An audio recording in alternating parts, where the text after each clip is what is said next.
রূপ বদলানোর চিন্তা করে আমার কাছে আইসো না, কারণ তুমি বহুরূপী হলেও আমি নিজে আয়না।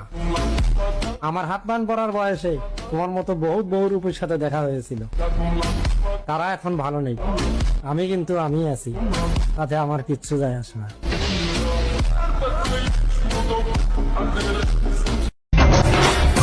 কান্না করতে করতে পৃথিবীতে এসেছিলাম, মা হাসানোর জন্য না খেয়ে না ঘুমিয়ে কত চেষ্টা করেছিল। সেই হাসি তোমার জন্য বন্ধ করে দেবো। তুমি একা আসো, যাও লেবু খাও।